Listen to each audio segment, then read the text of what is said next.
We are back. Yay, hello. How's it feeling? How's it going? Jakjsmenatom. In Czech. In Czech. So how is it going? How is it going for you, Kája? It's been a challenging phase of my life because I've been relocating a lot. I got my UK visa, so I am officially relocated in the UK. I live in London now, which is crazy, but yay! Congrats. Thank you.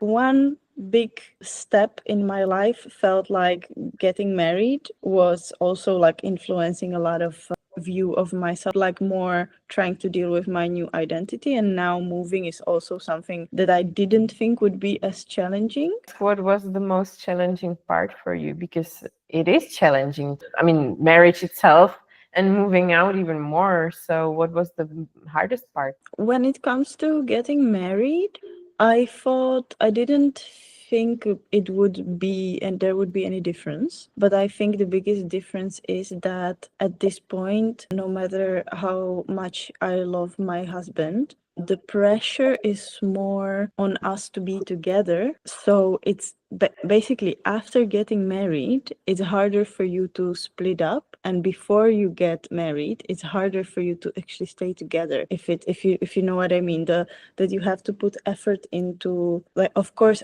even after being married, you need to work on the relationship, but it's just different, and it can change the way you think about it a little bit. It can seem like a cage a little bit, the pressure of the marriage, but I think we're dealing with it in a good way. Like, I don't know, there was a change which I didn't think would happen. Yeah, I guess it's a bit different for everyone, but It is, yeah, definitely. I'm a little bit scared people will be analyzing my relationship now that I said this stuff. I don't know if I want to share it with the world. It's quite intimate, but but it's quite courageous to say so, because a lot of people can feel this way, and it's maybe, yeah. not very much spoken about. It's mostly like, yeah, it's the same. So maybe you will reach some people who actually feel the same as you, and it's okay to not feel the change, and it's okay to feel it, I think. It's just really important for me to always find myself in any change in my life, just to like get back to who I am and to have a space for feeling and for who I am. And it's the same with moving to London.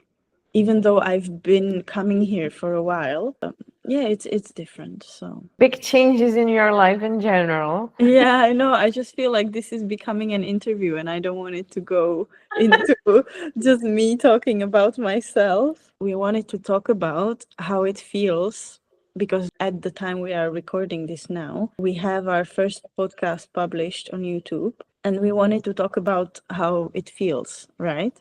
Maybe I will now talk about how it felt Yes, to I me, was wondering what it felt like for you so since. that you don't feel it's an interview. Well, for me, it was kind of much easier than in general with the Instagram, Mhm. because I was already used to being seen.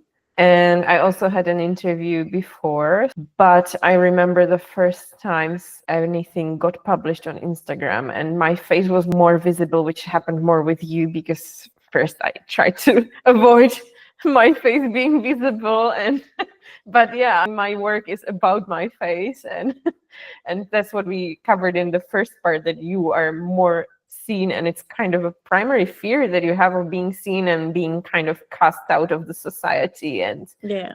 bad things spoken about you. Yeah, so it was definitely better for me than with the Instagram, where it was devastating. Or for example, I remember when I was publishing first time my website, the same Mhm. thing. It felt like getting out and having my whole identity questioned and challenged. So yeah, that's how it felt for me to be seen. What Mhm. about you?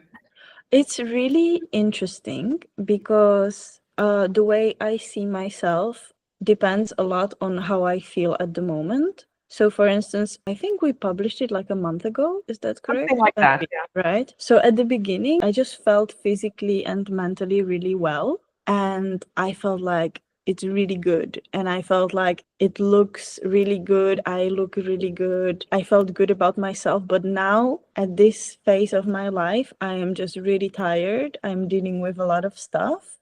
And now that I watch myself, I feel a little bit scared. I feel more judgmental towards myself and more like it's not entirely safe for me to be seen. So I think also the way we look at ourselves, but there potentially can be just influence a lot about like how we physically feel and if we are ready to deal with whatever could come our way. You know what I mean? Yeah, I think general in life that applies. If I have a phase when I'm really tired and I don't know if I'm doing the right things, then in general I tend to criticize everything about myself. Yeah. Whereas when I'm having better times, it's different. And whatever seems like a hard part of my life or whatever is like so much better and easier. I think it's interesting because technically I should be able to judge objectively something that happened at some point in my life, right? Because it's a video of something that happened. Mhm. So, like, I should be able to judge it objectively because if I feel bad right now, it makes sense that I don't want to be seen because I'm sort of ashamed of people seeing me at Mhm. point in my life when I feel bad, right? And Mhm. when I feel good, it makes sense that I want people to see me when I feel good. But when I feel bad now and I feel weird about people seeing something that was recorded a month ago, that's kind of interesting, don't you think? Yeah. It's, I guess the matter is how connected I feel to myself, actually. And I don't know, I guess there is like something, it works actually differently than I think, than I imagined. Yeah, it would be interesting to look into this more closely. Yeah. I don't feel like I have the background for it to Yeah, me analyze neither. it. Me We neither. would It's have to go just, deeper. yeah, I can research it. Which reminds me, actually, last time we talked about jealousy a little bit. And I know that you've been reading this book about emotions. And like sometimes when I'm struggling with some emotion, it really helps me to just research it and try to understand it. So one of the things that I researched was jealousy and got talked about it with ChatGPT. I really like the way she described it in a way that it's inspiration, but it doesn't feel safe yet. And I was like, wow, it just really helped me to judge myself less about it. You know what I mean? Yeah, I mean it's interesting how ChatGPT can help with these things. We have talked about this I before. know. And yeah, but coming to the point of jealousy being an inspiration, definitely. I mean, a lot of emotions, like I researched in the book, most emotions and how supposedly bad emotions all have kind of very positive effects as well. Yeah. And it's important to explore what is below, and sometimes it's a very difficult and long process. Yeah. But yeah, once you become safer in general, those emotions can be very, very healthy. And I think that nowadays we are very much in the society avoiding emotions like anger or jealousy, or I kind of feel there is a pressure of being all the time positive and having it all figured out. But who does have that? I mean, I don't even think there are people who have everything figured out, maybe like Dalai Lama and people like Yeah. that. Yeah. But Yeah. definitely not our normal humans around us, I would say. Why would we even be here if everything was figured out? We wouldn't value life as we have it. We wouldn't value what we have and what good things are in the life if we haven't struggled and if we haven't felt those bad emotions as well. Mm. It would be boring. Well, to be completely transparent, and since we are talking about that, I feel pretty shitty lately. I just felt like, I don't know, maybe it deserves a representation. But it's not necessarily that I feel shitty, but I feel like I'm on the edge of a burnout, probably. It's just been a lot of things happening, and I just want to sort of support anyone who would be watching this that it's normal and it can happen and that it can be scary. Yeah, and it's pretty human. I mean, there are times in life when even you achieved a lot of great things and whatever is happening is quite positive. It can still have bad effect on how you feel. And it's totally normal to feel shitty and to not feel happy all the time. I think it's great that we are opening it up, because I feel it's really courageous to show emotions. And especially nowadays, even for men, because men, I think, in this have it even more difficult, because Yeah. like you have to be the strong one. The boys don't cry and stuff. I'm not saying that it should be overdone for men or women, but it's human and normal, and we shouldn't push it away because it's unhealthy. Unless you overdo it and you're, in this mode of I'm suffering, please pity me, and victim mode, I mean. I'm wondering, how should we know the difference between being in victim mode and not respecting our emotions enough? In a way that, where is the line when you are turning into this victim mode and when you just don't want to allow the emotions at all, and you just value productivity as a highest priority, right? Because that's when burnout happens. I think it can be intertwined, if it's the correct word. Because I would say victim mode is when you spiral all the time, and no matter whatever anybody's saying or you say to yourself, you just keep seeing just the bad things, and you just really like to bathe in the feeling of, yeah, it's really bad. But sometimes I think it's connected to the fact that you actually don't allow yourself to feel it, because then you're kind of pushing it away, which is what is causing it to be more and more expressive within yourself, because you're fighting that you don't want to feel it this way. And that's probably not the case for everyone and all the time. It's not even the same for me every time. Sometimes when I see that the victim mode is on, but many times it's like I'm trying to push away those negative emotions. I don't want to feel them. I want to feel positive. And it keeps me in the spiral mode longer, if that makes sense. That's interesting. So it's like a procrastination. Yeah, procrastination of feeling shitty. Yeah. Yeah, feel better, but I feel shitty. Well, we're probably not going to save anyone, but we can talk about our experience, and hopefully, Yeah, it can make, we can normalize it. And yeah, sometimes you just need to listen to, well, stop and get back on feet. Sometimes it's important to kind of like kick yourself out of the mode, but sometimes the mode is necessary and cannot be skipped. And I think that needs to be said out loud, because I think in general, society is more like, yeah, just stop complaining about it. We talked about it in the first podcast. When they told me the bad news of my health and stuff, the first thing that I tried to do was trying to say to myself, yeah, it's nothing, it's okay, it's good. But the reality in me burst out a day later over unrelated thing. And yeah, it was bad, and it was necessary to go through the phase. Yes, it's also bad, but you will make it. I'm really curious about how I'm gonna look at this podcast, because it happens often that sometimes I think things are disastrous, and then when I look at it from a different perspective, it just feels much better, right? So I'm curious. Yeah, wonder if you will publish it all. Yeah, I think we should. Let's see how it goes. Yeah. But it's actually what you taught me. I remember first video I tried to make it, I was just improvising, and I was like, yeah, I'm gonna redo this. And you just immediately took it into post. And I would be like redoing it so that it's perfect, blah, blah, blah. But you made me realize, yeah, it's actually good enough. Why bother? I mean, so that was interesting.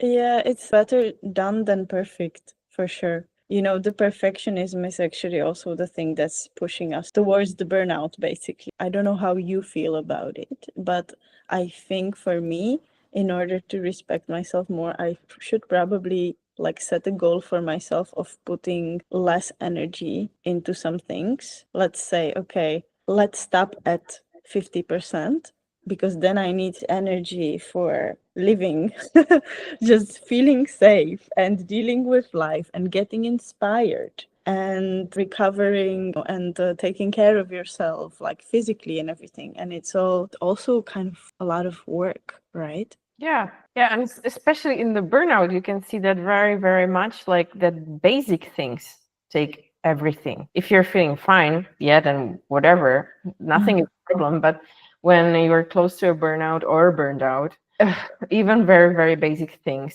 can be very tiring. You don't even realize it when you're healthy. Maybe the burnout, the positive outcome of the burnout can be that you realize that you did overdo a lot of stuff. I'm an overdoer and overachiever in many things. And sometimes doing less is more.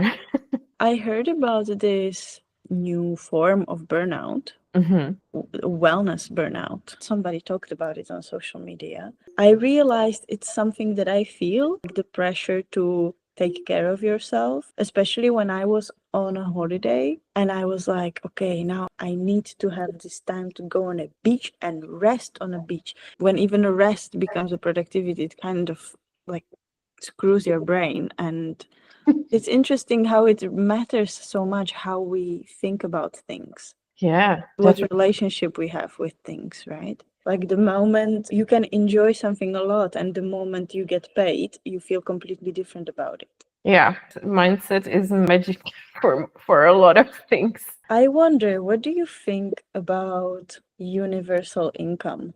What do you mean by universal income? Universal income is some basic income that would basically cover your basic needs for survival. It would cover your rent, it would cover your food, some like standard things for everyone, and which would mean that you are basically safe. Mhm. And then you would be able to do more things without the pressure of survival and of making money. Mhm. That's my idea, I guess. I don't know. If this was a thing that it could save the world, you mean? I don't know if it could save the world. It's the way communism was kind of set up. So, there's always a bad side to every system, let's say. But I was just thinking about, what do you think it would do to the psychology of, how do you think you would feel? I actually think that it just comes to the mindset again. Because I mean, you can have everything covered and can still feel very poor, and you can still feel like there is a shortage of money. It depends really what is your general setup from the family as well. What was taught to you about money from your family, and What's the standard? yeah, what is your standard? Because for many people, having just whatever you need to survive is not enough. And to many people, it can be more than enough. So it really comes down to the mindset. And I actually was in the situation when I was covered somehow, but I still felt like I don't have enough. And what if crisis comes and stuff? And but then I realized when I changed the viewpoint, the situation changed completely. Yeah. Sometimes when I feel really depressed about money, I just start to pay a lot of unexpected bills. And I'm like, okay, you have to switch the mindset. And then suddenly money comes unexpectedly. Instead of away from me, it comes to me. So I would say it's definitely about how your mindset is set up. I mean, I get what you mean. It's just not always about the material, right? Because you can have, place to sleep and food to eat, but self-expression in general is important and mental health is important. And I guess that's not entirely covered, or many people don't even consider it as a real need. It's still very much considered a luxury. Well, it kind of is a luxury to have your room or whatever set up the way you want, and afford whatever furniture you want and stuff. So I would still say it's a luxury. I meant more like, if you think about that money that should cover your survival, part of what we should think of when it comes to survival should be mental health. But I think most of the time it's not in the category, because there's a lot of very rich people, let's say, that just commit a suicide, for instance, right? Yeah. You know what I mean? Or that are just deeply, deeply unhappy. So one side of things is the physical well-being, and at the other side of things is also the mental well-being. And I don't know, I just thought it's interesting how sometimes we chase things that we think are going to help us, and at the end of the day, what we need is different. What we needed to take care of was just something else the whole time. Yeah. I mean, it can apply to the whole society nowadays, because I do really think that mostly, and most of us, and most of the people in our bubble at least, we definitely live at the best times. If you, for example, don't live in countries that are now Yeah, war and stuff in we the are world. very lucky. We are very lucky, and well, the mental health issues are bursting everywhere. So we now have time to actually take care of these things, whereas if our ancestors were at war, they were taking care of Yeah, needs and they didn't have time for this. So yeah, and now we do. And also the information pressure. I mean, 50 years ago, you had to wait for a mail, for actual physical mail to come, and today you get, I don't know, somebody 20 emails, somebody 200 emails a day. oh my God. And yeah, so the time got really faster, and information, especially now, even 10 years ago there were too many information, and now with AI and everything there is way too much. So we just have to find new coping strategies and mechanisms, and take care of ourselves differently than when it was more difficult, but altogether different. Yeah, it definitely makes sense. I'm just thinking of what should I do actually to take care of myself. Now that you started the topic, I was like, okay, I should probably take some days off. But then I was like, oh, but I have this scheduled and that scheduled. And it's such a trap because on one hand, I'm really happy that I have just reasons to start my day and that I can do something fun for work. And then, yeah, like for many reasons, I'm very happy, but at the same time, I'm very tired and I'm just not sure how I'm going to deal with this, but I'm going to have to figure it out. Yeah, I had to learn how to just cancel plans and be okay with it, especially it's a weekend. So, I mean, you also don't want to cancel something that can nourish you and make you better, but it's difficult sometimes to find it. But I definitely encourage you to find something and put yourself first, because you will benefit for it later, I'd say. Definitely. Okay. So, shall we wrap this up?